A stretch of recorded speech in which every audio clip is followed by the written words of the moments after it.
Sometimes you have to look back to move forward, back to where it all began. Most legendary stories have one beginning. Ours? It has four. The gallant pioneers. The four lads who had a dream that continues to be our reality. Our badge is the embodiment of this dream. Since 1872, it's been our legacy. Sure, it's changed over time, but what it stands for has remained the same. It's built into the fabric of our club, the fabric of our city, the fabric of the four, inspired by the first and inspired by the past. We were here before everyone else. Glasgow is our city and Ibrox is our home. Pride, loyalty, glory. But it's more than that. It signifies a way of life, the success, the legends who came, who saw, who conquered, the legends who are no longer with us, the heartache, the joy, the euphoria. From the very beginning of our story, from there all the way to here, still winning, but never standing still. A celebration of the first 150 years. This is a memento of where we were, who we are now and where we are going. Getting ready for the next chapter. Our history is our present, and thanks to the four, we have a legacy of ready. 10, 9, 8, 7, 6, 5, 4, 3, 2, 1, 0.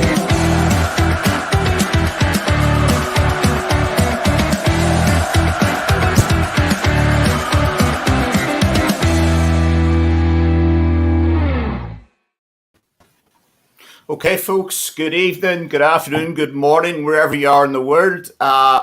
Tonight we're with John McKinnon back safely home in Brisbane, Australia. Darren Hosey down in Hong Kong. Stuart Finlay in a hotel somewhere, I don't know where he is. All right, okay. And Wolf Marshall up in Aberdeen. Evening, guys, how are we? Yeah, good. Everybody happy after last night's performance? Oh, yes. I titled it the Demolition of. I had to ask Wolf how to pronounce the name, but he says the easy way is just call them Red Star Belgrade. That's the easy way to do it. Obviously, I'll go straight to Wolf because Wolf was at the game last night. Wolf, give us your thoughts.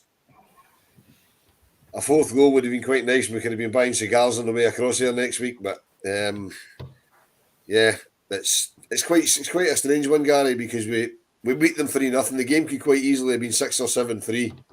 Yeah, with all the chances that have been created went in. And although we're 3 goals up, the tie's not finished yet. You know, I mean, normally you win a home tie 3-0, you think it's finished, but they're a decent side. Yeah, they look decent. If we score first out there, I think that'll be it. They'll just collapse. But I expect they'll come at us, and we need to keep it tight. But I mean, last night it was awesome, absolutely awesome. Yeah, obviously, Stuart, you were tuned in to TV. On TV, it looked awesome. The atmosphere and the noise. Yeah, it just came across absolutely fantastic. Just to see, you could actually see the camera shaking when everybody was doing the bouncing. Yeah, the TV cameras were vibrating. They were shaking. You could actually see it. But yeah, as Will said, it was 3-0 going on 7-3, 7-4. It was VAR, proved the point that we want it, and it's required. Because if that had been in a Scottish league game or whatever, it would have been probably 3-2 them. Yeah, I'm smiling because Linfield. If anybody's watching sports, Linfield have just scored. Focus, Gary. Focus. We're on the podcast. You need to focus. This is a Rangers podcast, not Linfield. It's a Rangers man scored, isn't it? Chris McKee's just scored. He's a Rangers player, isn't he? Anyway, so John McKinnon, you'd have watched it down, and obviously at all hours of the morning for you. Not too bad. 6 o'clock in the morning, so it was a pretty decent time for me to watch it. The only thing that's on Stan Sport down here, and for Morelos' goal, it buffered. And then we came back, all the crowd's all going crazy. We were like, fucking hell. No pun intended. Missed the goal, Obviously, we saw the reruns, the replays, but I'll happily miss that. I'd do that again if we score. Yeah. And for yourself, Darren, over in Hong Kong, big crowd watching it. What time? 4 o'clock in the morning. My mate came round to watch it. So half a bottle of whiskey each helped, to be fair. But as Wilf was saying, when they looked a very, very good team. And I know it was VAR, but they still had 3 goals disallowed. So I think they will come at us when we go over there. And funnily enough, I said to my big mate when we were sitting watching it, if we can get a 4th, the tie is over. Yeah. But if they come out and get a first goal early doors over there, it could be a long, long night. I still think we'll go through, but it could turn out to be a long night. But again, to repeat Wilf, if we get the first goal, we are through. Yeah. Well, would it be fair to say at 3-0, they were there for the taking for more goals? Yeah, we got back to the car last night. And my mate came in the car. He says, I've got 2 complaints. He says, the first one is Goldson was shocking in the last 10 minutes. And the second one is, he says, we should have fucking destroyed them when we had the chance.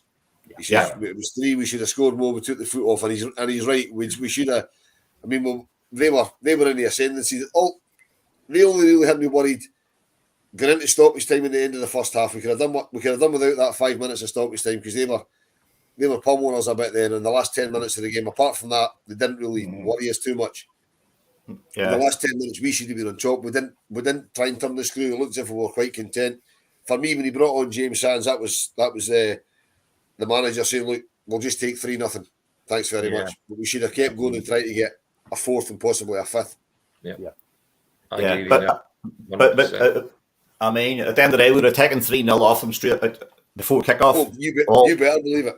Nothing as I walked in the ground. Yeah, okay. And obviously, one of the players I've just been watched the game back at again. Alfredo Morelos, he's as strong as an ox. He just bullied him at defence last night. That shoulder to shoulder. A shoulder to shoulder. Oh. You're not going to beat Freddie with that. I mean, the Red Star. Go ahead. What do you say, Stu? When Alfie went to try and get that ball on the wing, and they went shoulder to shoulder with the left back, he just bounced. And it looked like he was going to end up in the first row, the Govan. When Govan stands side shirt, I remember that one. Aye. Just so much body strength, just unbelievable. But I think, it's true. The reports today, the Red Star player said, he says that Alfredo Morelos had ragdolled him all night, centre half, Not the first centre half, it's in that too, and hopefully not the last one either. Yeah. Let's go back to what John McKinnon always says, different team with Alfie playing. Oh, and he's pivotal to Rangers,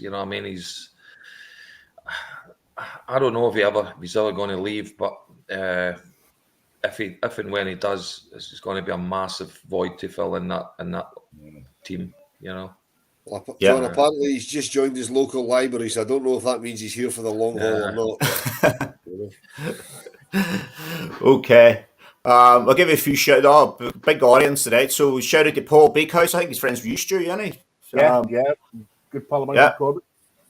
Alan Simpson, even to him and Don McLean, Atlanta based here. Robbie Logan, Jim Flukes, Graham McCallum, Ian Convery, Ian Taylor up in London. Good evening, gents, from London Loyal branch, Rangers London branch. Linda Ross, Maureen Brown. There you go, Stu. It's supposed to be on YouTube. Just to be quiet. Gary, go back to Big Ian Taylor. He'll be hoping that we get through and West Ham get through and they draw each other. because he's also a season ticket holder at West Ham. I know he is. I met the London boys up. I was up there a couple of weeks ago and watched the Dundee night game. And good guys, you know. Yeah. That was one question I got asked the other day. Have we ever played West Ham in a competitive fixture? Don't think so. I don't know. No. I can't think of one. No. I think we played them. We used to have that Tennant Caledonian Cup way back in the 70s. I think they compete. They were in that one year, West Ham, if I can remember right. Yeah. I don't remember Rangers ever playing West Ham. I don't. Also, last night, obviously, we've all seen the display today in the stand from the Union Bears, the Blue Star. Well, how impressive was that? Oh, here, Ian Taylor says Tennant's Cup 1983. There you go. There you go. So we have that display last night in the stand by the Union Bears. How impressive! Because BT Sport never showed it. Well, it's on the internet, isn't it? She on Facebook and stuff like that, but it wasn't shown on BT Sport. Yeah, I was watching BT Sports. Yeah, I didn't know about it until I saw it today on Facebook and whatnot, and folks sending the videos. But very, very impressive. Well done. Very well done. I knew something was happening because the stadium announcer said to put out an announcement for everybody in the Broomloan to, read the instructions on their seat and do what it says and then release it when the teams came out. I didn't have a clue what it was going to be, and I couldn't really see what it was from where I was sitting at the other end of the ground. But the photos are fantastic. And I've seen a couple of the video that you shared, Gary. That was an absolute good. They're really, really good. Yeah, really good. Well done. Gary Photoshop a video. I did see that. But the Union Bears done well. And obviously, we haven't been on since last week, but last week as well, Ibrox, the Saturday. Union Bears, what a show! What a show at Ibrox last Saturday. That was different. That was different class. Because I sat in the club deck, I didn't even realise they'd done stuff at the main stand until after the game when I saw photos of it. And the whole ground, but I mean, I was in the main stand. They couldn't see it because they draped the big banners down, and one was right in front of me. I was like, bastard! Couldn't get the decent photographs. It was really impressive, and the fact that they had three stands wearing like kind of coloured red, white, and blue ponchos the whole game. That looked really, really impressive, and that was really clever, really, really clever. Yeah. I've ringed during the week. Obviously, a few of the a lot of fans not criticising the club for what the club did, as in what the. Well, that's what I want to bring up. It was quite flat from the club. Well, I've had me for the Union Bears inside the stadium. There'd been nothing. Yeah, it was amazing the amount they raised through that GoFundMe page. Yeah, I think, but I don't know this for a fact. But I think the club just left them to it because they had taken it upon themselves to do that. But the club should have funded what they did. I think. Yeah, because it did look really, really good. I mean, I'm quite critical of the Union Bears at times, but what they did was really, really impressive. But then it must have cost a fortune, and they shouldn't have had to crowdfund for it. The club should have paid for it or made a sizable donation towards it. So obviously we've seen a few videos that I've shared a few obviously from Ibrox outside last Saturday, Wolf, and John, you were there as well. John, what was happening outside the stadium? But were you impressed by what the club had put on? I didn't see anything. I was having a few beers with catching up with a few. You were pissed. I wasn't pissed. I saw it, Gary. I've never known Ibrox to be so busy before a game. I mean, the punter certainly got behind it, but it wasn't. I mean, for it supposedly being a fan village, it wasn't really particularly that impressive, right? I mean, there was the only thing that I'd been interested in. There was 2 or 3 things that were going into the museum that were like in a wee kind of exhibition space, but there was an enormous queue that was moving very slowly, so I didn't bother going near it because I just couldn't bother standing in the queue. But I mean, they had the celebrities that they were talking to, like Marvin Andrews and that, and the 2 girls from the ladies team. They had them on the roof of that. It was like a big container. They had them on the roof of, which was quite good. Yeah, because that kept them out of the way of everybody annoying them. But they could have done the audio a bit better because they only had the speakers sort of in the area that were in. I don't see why they couldn't have had speakers attached to the superstore, the outside of the superstore, so you could hear it kind of all round. If you were standing up outside the superstore, you couldn't hear what was going on. you couldn't hear a thing, you know. So, but for the first time they're doing it, I mean, I believe they're doing it. They're doing it for the Celtic game, and I think they're doing it for the 2 home games after the split as well. So hopefully they'll learn from it and it'll get better, because it was only the first attempt at it. You know, I'll be disappointed if it's exactly the same the next time and they haven't learned any lessons from it. The idea is quite good, but they need to improve it. I'll ask Stuart this. Stuart, do you think it's something that basically should be a bog standard thing for us? Yeah, totally. That's what I think. I think that should be on every game. That should just be normal. I've been to Man City, Man United on match days, and they have that kind of thing, especially Man City, on the way up from the car park. Yeah, I've been to Man City a few times. Yeah. And it's they've got the 2 bars either side of the walkway. So whichever way you're walking around to whatever part of the ground your seat is, there's fan zones, there's bars, there's music, food stalls, the whole shebang. It should be, in this day and age, it should be standard, especially at a club of the stature of Rangers. It should be. You see a lot of it in the likes of Australia with the different food zones within the stadia itself, and outside. It should be, in this day and age, it should be standard. Yeah. Darren, what's your thoughts? Do you think it's the sort of thing should be a permanent fixture at Rangers? Every game it should be the... I think so. When following what Stuart was saying there about different countries and different stadia having bars and things at the grounds. I mean, for example, if I was to come back, if I ever get a fucking Hong Kong with these rules here just now, if I get back to Ibrox, I've got lots of people I want to meet with, you know, also with my brother, my mates that I normally go to the games with when I'm back. Then I've got other folk that I've met. So you got a big group of people you want to see, and they'll all be drinking different pubs. You know, so you're not going to go to 5 or 6 different pubs before the game. So if you could meet, you know, outside of Ibrox, there's beer kiosk set up, whatever. You know, we'll meet at the beer kiosk at the corner of the Coatland or wherever. Get there at 2 o'clock, have a beer, have a blether, on the game. It's all done in one place. But there's such a draconian attitude to drinking in Scotland that, you know, it probably never happen, sadly. Well, I'll bring this up because Alan Simpson just said only thing stopping Rangers doing all this is Glasgow City Council. You know they will say no to it.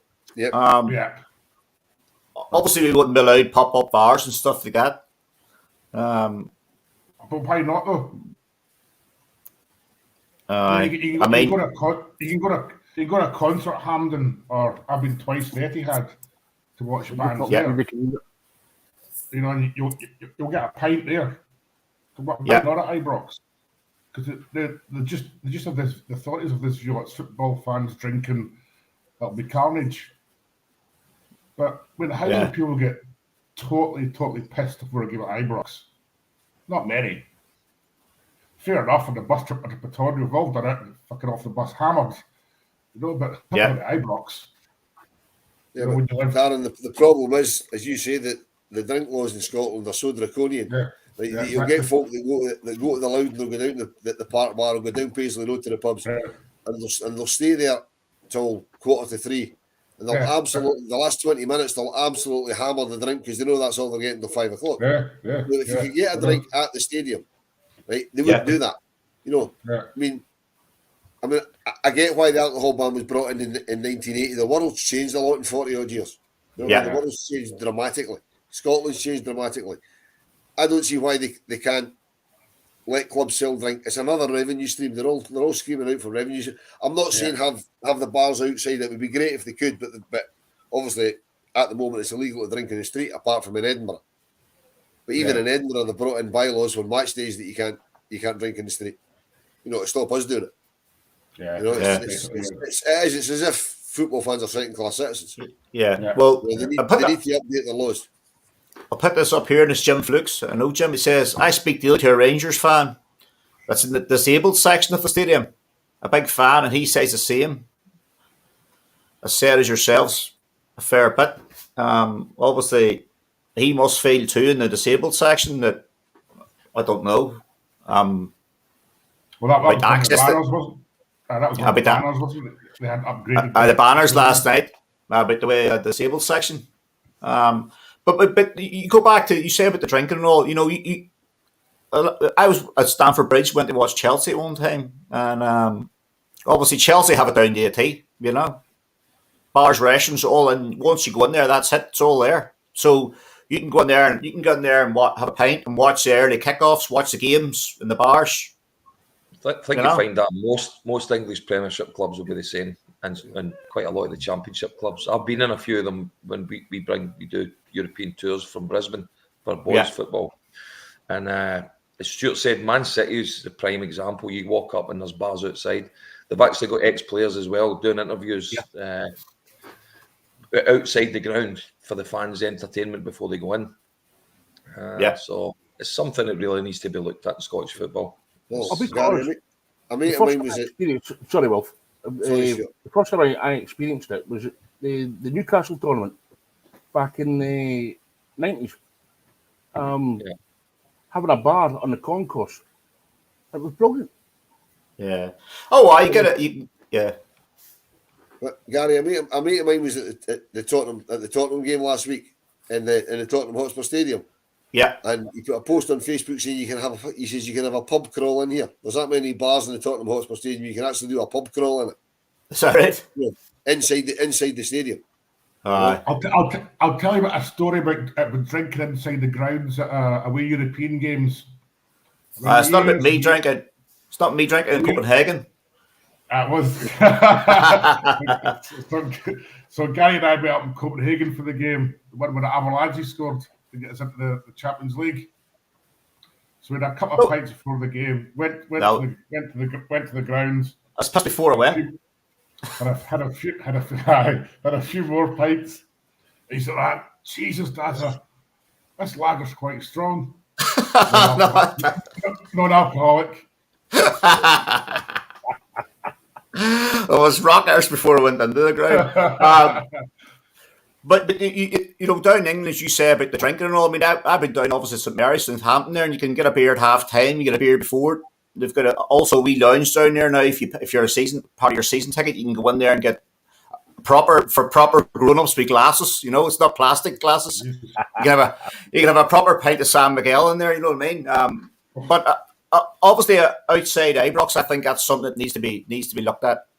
I think with last Saturday, that should be every weekend. You know, a lot of people were saying on last Saturday, was there any? The 140th year they brought the legends onto the pitch. No, there was none of that. None of that. But they'll blame COVID for that. You don't even need to ask the question. You know that they'll blame COVID for that because the current players aren't doing anything. You know what I mean? The charity foundation if you raise a certain amount of money, it's over 150 quid for the charity foundation, you get a True Blue Heroes award. So it's just a medal that you get. I've got a few of them kicking about here. And they always invite you down to Ibrox for a True Blue Heroes night, and you get the medal presented by our first team player. But you don't know who the player is till you get there. Well, they haven't had one obviously because of COVID for 2 years, but they're having the True Blue Heroes nights not next week but the week after, and they're using legends because they can't get first team players because they're still citing COVID. Players can't do any extracurricular because of COVID. Now again, it's still a thing, but we've got to get on and live with it. You know what I mean? Yeah. But this is an official club event. Yeah, but it doesn't stop. I wouldn't buy the fact that there was no ex-players brought on that pitch at half time. Well, I would, Gary, because see the half-time draw, they still do that inside. They don't even bring that outside. They haven't done for the last 2 years. Well, I mean, they do the half-time draw. Well, what's the difference between that inside the main stand and the because players can't around the lounges? Yeah, No, you know, if you the ex-players around the lounges. Yeah, I know. I don't get it, but that just seems to be the excuse to keep throwing it. Yeah, well, I just thought a special 150th year was perfect for the likes of Richard Goff to be brought across for that. Yeah. But is that not a case, Gary, of the likes of Goffey, Mark Hateley, Derek Johnston, how they were just put to the wayside with the ambassador role. Yeah, but Mark talked about on the podcast. That's probably true, but it doesn't stop the club inviting Richard Gough or any of the ex-player, McCoist, any of them, to come along on the 150th anniversary. But there was a lot of ex-players at Ibrox on the day. Michael Moles was there. Michael Moles was there. Who else? And well, I've only seen photographs of friends. I'll tell you who was there. It was Michael Moles, Marvin Andrews, and Gordon Jury. Chris Woods was there. Chris Woods wasn't there last week. He was there 2 weeks ago. Well, 2 weeks ago. Not you get your picture taken by Chris Woods. I couldn't remember if that was last week or last week or the week before. No, I'm not trying to say. I'm not saying about the standard of the player that was there. What I'm trying to say is, for the 150th year, you think they would have flooded the place with, our ex-players. When you think at half time you got 15 minutes, but if they're still citing COVID, they could have put together a video of ex-players, ex-managers that talking about the club and the history or whatever. They should have brought a lot of them onto the pitch and announced them. They've done this in the past and gave the guys a good reception. Do you know what I mean? After all, they're probably like guys like John Gregg, Richard Gough, just go through all them, Ali McDonald, Derek Johnston. You just bring them onto the pitch and announce them. Yeah. Especially all the, and I know that's the 50th anniversary of Barcelona when we won the Cup Winners' Cup. So you think that all the surviving players of that group will get brought onto the pitch as well. Yeah. They've totally missed it. Anyway, they should be honoured. Go ahead, Stuart. What do you say? So the club totally missed a trick, especially after the PR disaster of last week. Mm-hmm. They've totally missed a trick that to get a lot of fans back on side. We're talking like club legends: Bud, Steenie, Dave Smith, Ronnie McKinnon, John Gregg, Derek Johnston, even to an extent like Alfie Conn, etc. Get them out in the pitch at half time or even before the game. Yeah. This is a build up to the unfurling of the Union Bear tifo. That would have been just been bouncing harder. Yeah. What I thought by looking at it, from the videos I seen, I wasn't there, but the videos I seen, and it sounds a little bit too critical, but it looked cheap and nasty. That's what. From the club side, yeah. Yeah, from a club side, Darren, for 150th year, I think they could have done a hell of a lot more. Yeah, I think as John said, it's the 50th anniversary of Barcelona. So even if all they had done was bring out those that are still alive from Barcelona, I mean, at least it's something, But to have nothing. I'll tell you one thing they did do all right was the match program. A tenner for a match program. Was it tenner for the match program? Unbelievable, yeah. Jesus. That's extortion. Oh, well. That's what I said at the time. But my brother-in-law gave me a match program. It was from the Ross County game, the one just after Walter passed away. Yeah. There was a bit of a tribute on that program to him, and the price on that program, if I can remember right, was £4.50. And it was a fiver, John. Was it fiver? Yeah. Because they're normally $3.50. Yeah. John's tight. He only paid him $4.50.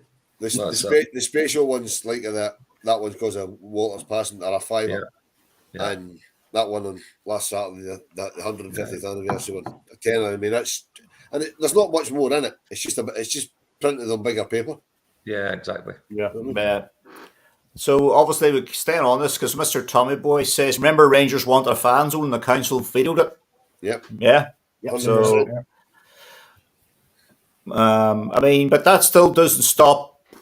That's obviously for alcohol reasons, but we still could be doing a lot more on match day to make the experience better for people visiting Ibrox. Yeah. Agreed. Because there's nothing. There is nothing to do. If you're there with a family, if you're there with kids, there's nothing to do. Yeah. Because you can't take the kids into the pub. Yeah. Right. It's Scotland. You can't really leave them outside the pub because the weather's crap. You know what I mean? There is nothing to do. And Tell you what, Wolf, it never stopped my old man when I was going to Ibrox. Fucking leaving you outside the pub. Scotland was a lot safer place back then. You know what I mean? Wasn't it warmer though? No, it certainly wasn't any warmer. No. I think the real close in the vicinity where the sun felt a fucking 3 hours. So, Mr. Tommy says, well, it obviously means bog standard tenants and plastic cups just now. It encourages binge drinking, which is true. I don't, but I mean, like, obviously, when this Edmonton House is completed, well, and that obviously means then there will be a bar for fans to go into. Yeah, but that's not there now. That's not. I mean, that's for the future. I mean, and how many is that going to hold? I mean, the original Edmonton House that was there, I think it held about 300 folk. Now this is going to be bigger, which is great. Yeah. You're talking about a stadium that can hold 50,000 people. Yeah. Now, most of them arrive early. Like John didn't see any of the events on Saturday because he was in the pub, and that's fine, great. That's what he wants to do, perfect, right? There's thousands of folk like him, but I'm sure if he had the option to go to a pub at Ibrox and give Rangers the money, he'd have gone there rather than going to the Loudon or the Park Bar or the District Bar or whatever. Yeah, because there's plenty enough people go to them. So I mean, the talk is when Edmonton House opens and the Superstore goes into Edmonton House beside the museum and the cafe bar, where the Superstore is now is going to become a sports bar of some description. Right now, that's great because hopefully Rangers will run that themselves and get the money from it. Yeah, because it's another income stream. But again, that's going to be a year away, I would say. Yeah. So you're probably talking about the season after next before that's operational. Is this Edmonton House going to be where you've got to book a seat in there at match day, or is it a walk up, or do you have to be a season ticket holder? What way is it going to be? How do you want to place it? Don't know how they'll do it. Will it not be like a members thing? Well, they ask people to buy sort of memberships for it, right? Yeah. But they sold thousands of them. So unless they make it, you've got to have one of them, and it's first come, first serve on match day, because there's no way it'll be able to hold them all because they have sold thousands of these things. Yeah, and it's not going to be that big a space. Yeah, but will that entitle you to bring, like, no, everybody's like you take somebody at the football, right? They're your guest technically. So yeah, that's what I'm saying. Your guest's going to get in on your ticket. Is it going to be I don't know how they're going to do it. I might be wrong here because I'm racking back through my memory, but in the old Edmonton House, when it first started, and he had the Premier Club, which was the reader of the Govan at the time, was the Edmonton Club not for them in match days? Because I had a Premier Club in the back of the Govan at the time, and so that's gone back to the late 80s, early 90s.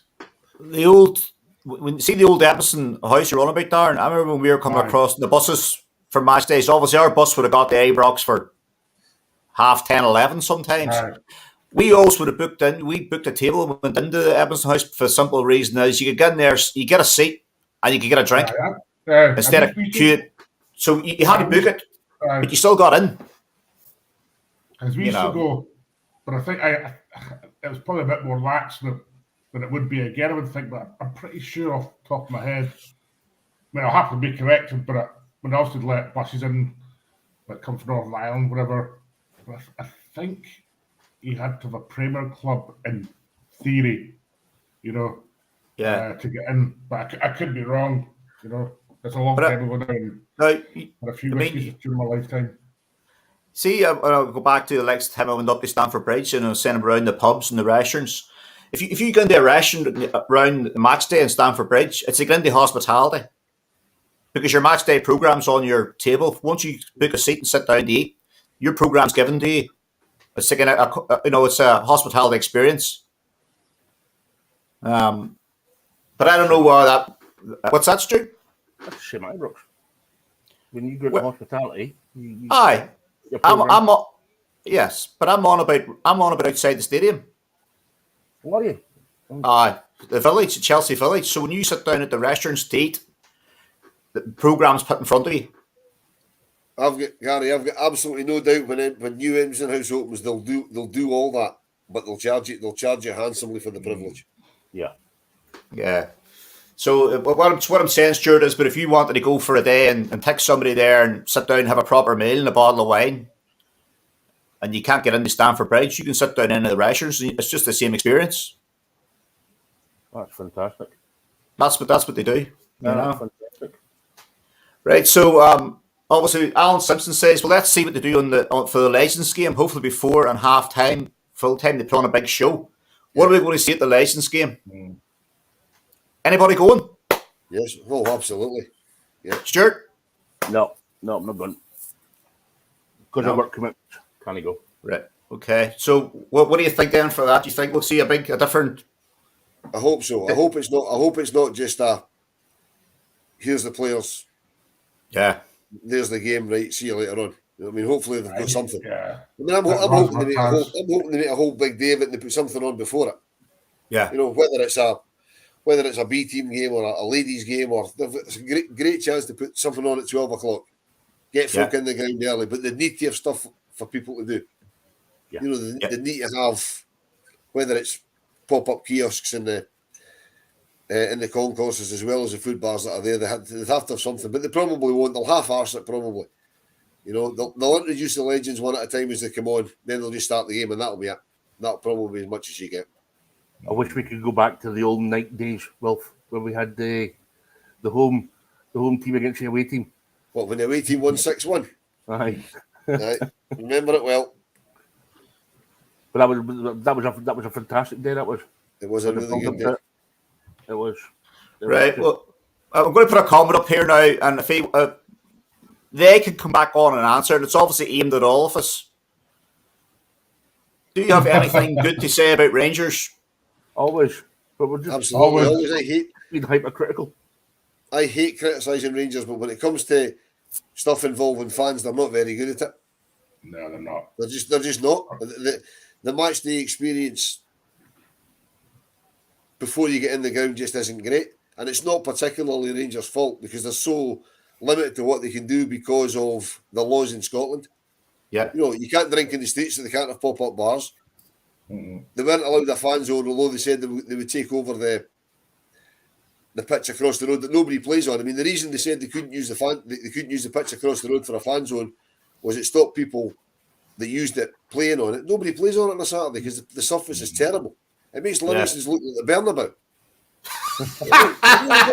It makes the surface at Livingston look like the surface at the Bernabeu. The thing is horrible. Nobody plays on it. So Rangers were prepared to put money into what's basically a council-owned facility, and the council said no. Mm-hmm. I mean, so their hands are tied to a certain extent. Yeah. You know. But so we did see Rangers played well last night. So you know, very well.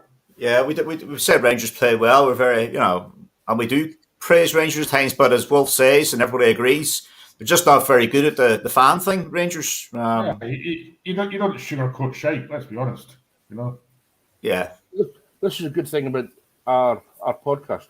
There's other podcasts that focus mainly on what we're doing on the pitch and what we touch on that, but we also touch on other areas where, and as Will said, the way that us as fans get treated or the way things are not put in place for us to have a full fan experience. Yeah. Yeah. Correct. But then it's not just Rangers. I mean, if you go, I was going to say, yeah. If you go anywhere in Scotland, right? Yeah. There's nothing to do before the game. You go to Tynecastle unless you want to go to the pubs in Gorgie Road or there's a couple of cafes in Gorgie Road, which is more than you've got in Emerson Drive or Copeland Road or whatever. You know, then there's nothing that benefits the club, whether it's Rangers, Hearts, Hibs. There's nowhere the normal punter can put money into their own club without buying hospitality in Scotland. Yeah. Because the facilities aren't there because they're not allowed to have them because you can't drink in the street. You know, drinking doesn't bother me, right? But you can't drink in the street. You know, if you go to, I'd imagine, if you go to Australia or Hong Kong, or even down in England where you're based, Stuart, and where you are, Gary. You can go to the pub. You can stand outside. You can talk to your mates. You've got like in Man City, they've got bars all outside on the stadium football. You can't do that in Scotland, and it's not just at Rangers; it's anywhere. You can do it at Murrayfield because rugby's apparently different. Yeah. You can't do it anywhere else. Most of the clubs in Australia, even the club that I coach at, we've got a clubhouse and they sell drink in there during the game. People can actually buy a drink and go in an area outside and watch the game with a drink. So that's the difference in the laws. Yeah, a comment here from, obviously this is to do with last Saturday, Joan Clark. Agrees Saturday's celebrations outside were terrible. Do nothing for fans, and the price of the programme was out of order. So there you go. Just say hello to John. John's a relative. Hi, John. Well, there you go, John. Joan says she used to go to the Edmonton Club, but you had to be early. So there you are. She never says how drunk she was, though. Brilliant. Now, I know, we've got... Obviously, I spoke earlier on, as Martin says, but you've got to bring this up tonight. And obviously, I spoke earlier on about going to Chelsea. Now, we've all seen the news about what's happening at Chelsea. What do you think the future holds for them? Not that this is at Chelsea. This could affect football in general. I'll be honest. I haven't followed it at all. To be fair, so I don't know. I knew there were sanctions, whatever, but I haven't really followed it, so I don't know, to be honest. One of the posts I've seen on not just Facebook but Twitter as well. Any fan that does any derogatory posts about a club that could be in crisis, like Chelsea is, forgets where we've been for the last 10, 11 years. Yeah. There's no way I'm gloating on it. No, I'm not gloating on it. I know you're not gloating on it, Gary. And I think it's for me personally. I think it's wrong. Now, a lot of people will say, "Well, why would you say that?" And I'll say, "Well, the reason to say that is because the Chelsea fans haven't done nothing wrong." Exactly. Yeah. 100%. Right. Now, if they're putting sanctions against Chelsea, and again, I'd say this. I know this isn't a Chelsea podcast, but this could affect football in general across. If they're going to put sanctions against Chelsea for allegedly for Roman Abramovich, allegedly dirty money, well, why did the government not do that 20 years ago? Different narrative. But let's hope it affects a certain shareholder at the other club in Glasgow. Well, that's where I was going towards. Who has a 33% share in a bank that finances certain things. Yeah. Allegedly. Thanks for reminding me of that one, Dad. They'll have a use for you, trick. But I didn't mention any names. So, what I'm saying is, as you say, Stu, you pointed there to us where we've been, how sore it was for us. You feel for the Chelsea fans. Yeah, they can watch their club spiral out of control here.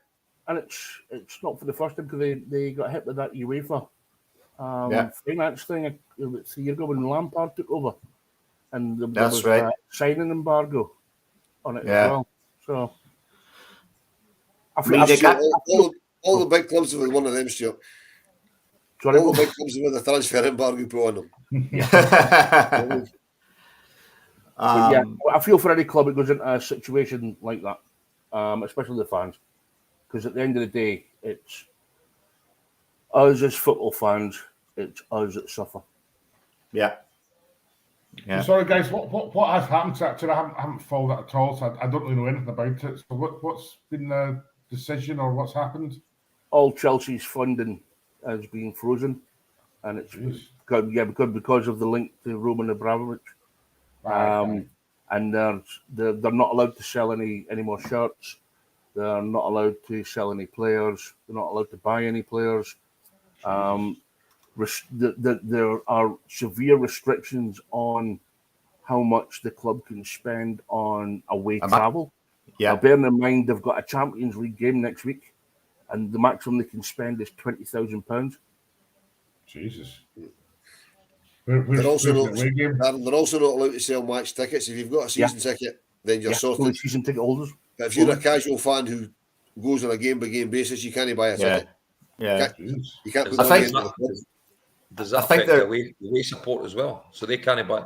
If we were hypothetically we were playing Chelsea, we can't buy a ticket. Yeah, nobody can put money into Chelsea.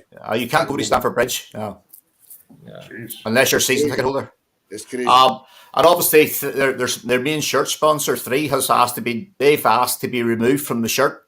Yeah. And is this the news tonight? Now, Nike are still, I think it's Nike, is still holding on with them, but they reckon that could change.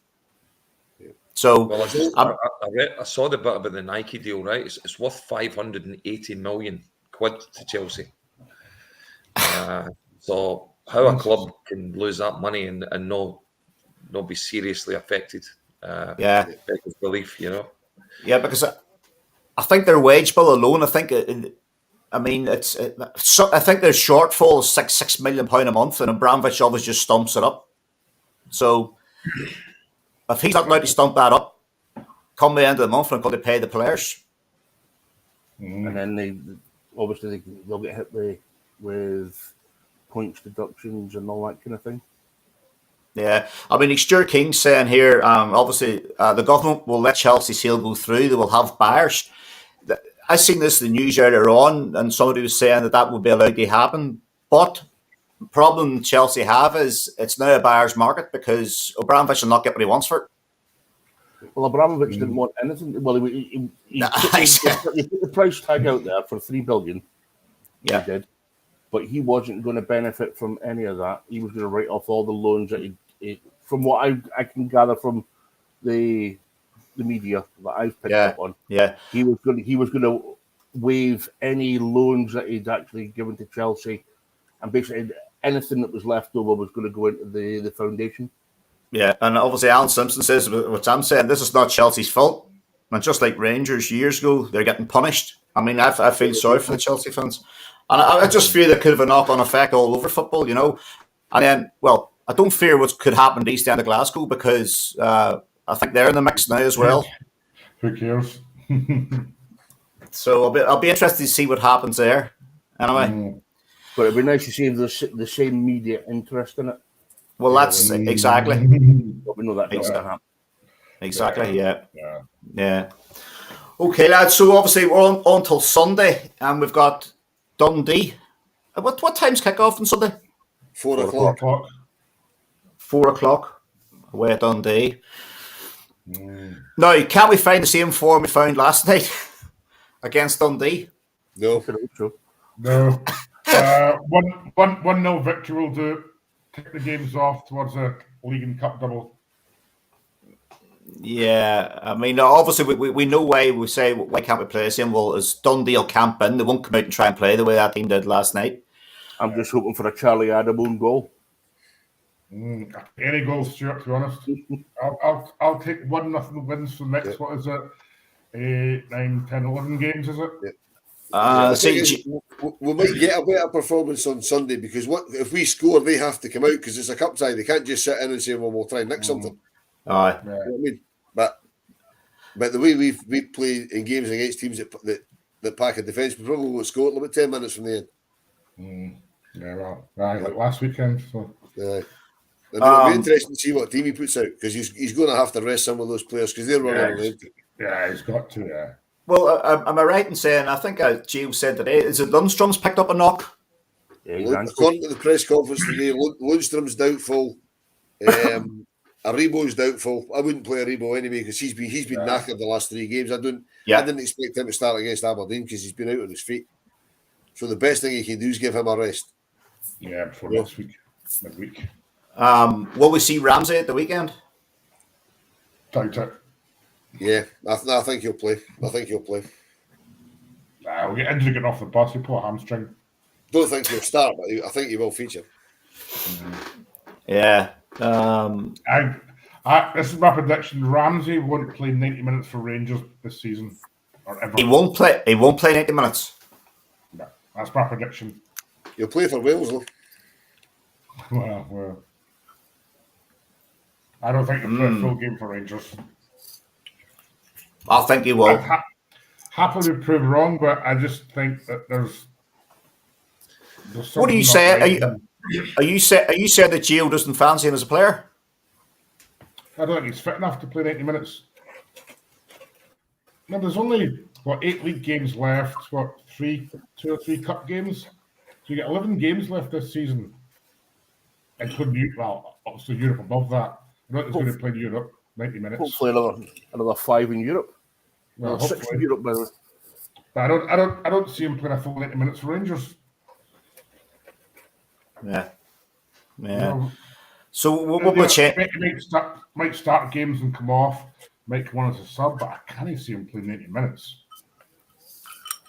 Yeah, well, for him, if he wants to determine to play for Wales, he's going to have to get himself match fit and play 90 minutes. Yeah, but I haven't seen it so far. Well, it'll be interesting to see come Sunday. I still think they'll get this. Like Will said, I still think they'll there get for 2 months. Yeah. So what changes we're going to see, John, on Sunday? I think Kamal Roof needs to get a bit of a run on Sunday. You know, he needs to play at least half a game, I reckon. Instead of Morales? No, I wouldn't say. I don't know. Do you rest Morales, though? No, I would rest Morales. I think Morales should start with him. If you're going to rest Aribo, you can play Kamal Roof. Yeah, well, I want to keep Morales for next Thursday night. We definitely need Alfie out there next Thursday night. Yeah, I think Morales will start the game, but I think he'll come off early. Aye. If we're a couple of goals up, take him off, give him a rest. Yeah, I think the young kid might start Diallo. Why? I just think he'll rest. He'll change a lot of the players. That's what I think. As Wolf says, a lot of them players are running on empty. Yeah, I think Ryan Jack will possibly not play. Do you think Lowry will get a chance? Maybe if Lundstrom's injured, Jack might start the game. And I don't know if Stephen Davis will come back in for that game. Stephen Davis is injured. Is he? Injured.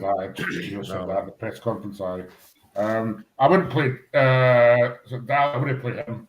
That will never make it a million years at Ibrox. He's not got it. I mean, Who's right? Dalio. Oh, Dalio. Oh, I'm mad. Jesus Christ! What? Better off give me a shot to play for Rangers. Give a kid a chance. He's young. He's only up on loan. He's only 18 or something. No, well, I'll tell you what I noticed today was the press conference. Who turned up for Rangers today, and that was Charlie McCann. That surprised me. That really surprised me.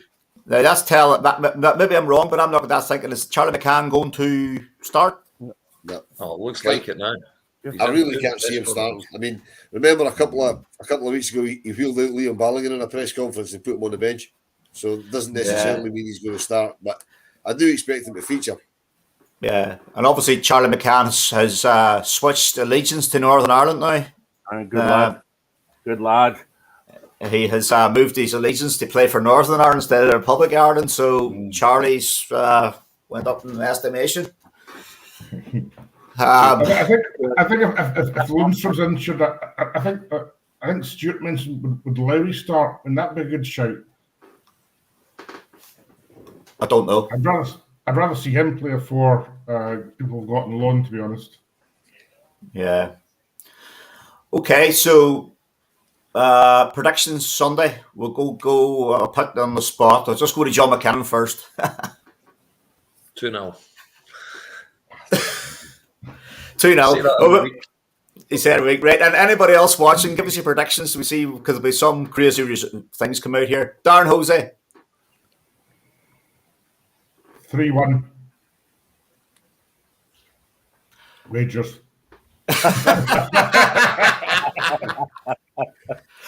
Stuart Finlay. Do you know what? I'm going to go for a John McKinnon one. I'm going to say 1-0. 2-0's my score, Stuart. Nah, but you said you like the old 1-0. Oh, I like them. Yeah, if you can get a 1-0. I'm going to go 1-0. 1-0. Wolf Marshall. 3-0. 3-0. Very good. Yeah, okay. Nickel, what's your prediction? 4-0 Rangers. Ian Taylor 2-1 to Rangers. Alan Simpson 3-0 to the famous. Hugh Thompson 4-0 to the Rangers. Maureen says 3-1. Maureen says 3-1. Right, okay. Ian Taylor's just put Ian's comment up. Ramsey's had his days at Arsenal and they left him with a serious injury and he's just a sick note now. I don't see him playing soon. He left Arsenal. He left Arsenal, but he still played for Wales and done very, very well. Wales are not Rangers. Yeah. Well, it's international football, isn't it? You know. Yeah, but So, international we don't particularly care about. Completely different animals. yeah, Paul Bigray, comfortable 4-0. See, Paul agrees with me. Right, okay. So, what? Obviously, before we go, Wolf, you'll be heading to Serbia for Thursday. I am. Do you want to tell us your route, how you're getting there, and how many hours it's going to take you? Yeah. I'll be leaving Aberdeen at 5:30 on Wednesday morning on the train to Edinburgh. Flying from Edinburgh to Paris at 10:30. I've got 7 hours in Paris. And I'll fly from there to Belgrade, again to Belgrade at 10 minutes to 11 on Wednesday night. Jesus. And I come back Friday morning. I leave Belgrade at 6:30 in the morning. And I should be back in Edinburgh, all things being well, about 11:30. Via Paris. On Friday. Friday morning. No, Friday morning. You're back Friday night then? Friday morning. All right. Oh, so we might have... Hopefully, Gary, hopefully all being well and the flight being slightly early, I might even land in time to watch the draw if we're in it. Right. You mean So when We'll we're get it, in Wolf. it? Confidence. I will be in it. When? So we'll have you on next. You'll be on there next next Friday night. Oh, all right. So selection. yeah. Paul Bigbie's 4-0. Robbie Logan says, and going with me 4-0. Bill McFarlane 3-1 to the Chairs. Question for you, John McKinnon from James Montgomery. Or support party, John? Question mark. Yes. Yep, I'm there. Oh, right. You're going right. Okay. Right. Okay. Very good. I thought maybe he was asking you to organise it. No. No. Is that today, John? Is it? It's in the 2nd of April. 2nd April. All right. Yeah. John's always a willing participant of the vote. Day before the Old Firm. When do you play? We play them in the 3rd. Third, Yeah. Ooh. Right. Okay. Yeah. Right. Okay. Well, Alan Simpson says, Wolf, keep safe out there and sing your heart out. I wish you all the best, Wolf, in your trip to Serbia. Yeah. Belgrade's a beautiful city. I've been there. Very, very nice. I was in Belgrade in 2007 and it was fucking brutal. I'll say Why was it brutal? A lot better places than you then. How was it brutal? Because basically they were absolutely petrified there was going to be trouble. We went in on a day trip, and when they took us into the city centre, they basically started walking us around the park, and we were like, "Fuck this, we're not having this." And we broke away from it. We went and sat in something to eat, but there was all these undesirable Serbian types walking about, looking quite threatening. And we thought, we could be a wee bit of bother here. We got bussed straight to the ground, dropped off at the turnstiles, put straight into the ground. Folk that were in early had been dodging fucking bricks getting thrown at them from the home support. It was just absolutely mental. It was just crazy. But hopefully they've grown up a bit in 15 years. Brilliant. Obviously, 20 years ago. obviously, you've probably seen the clip of the walk through the tunnel the Rangers players will have to do. You've seen that, yeah? No. Just focus and get on the pitch and get the job done. I hope they can. That's stimulate an atmosphere out there for them. So Ian Taylor says brutal in 2007. It will be even worse on Thursday. Wolf, good luck.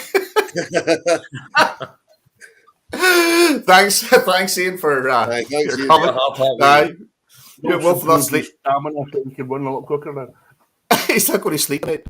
Anyway, okay, guys, thanks very much for coming on, and hopefully we'll see us all next Friday. If you stay on, I'll come back to you. All right.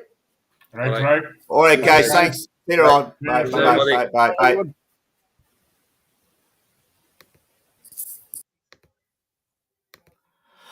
Okay, folks, so that's it. Hope you enjoyed it. If you're on the Facebook page, folks, please like and share this here. And if you're on Twitter, retweet. And anybody what the Sports Linfield's now 1-2-1. I'm just watching. Anyway, okay, folks, and we'll see you next Friday night. Good night.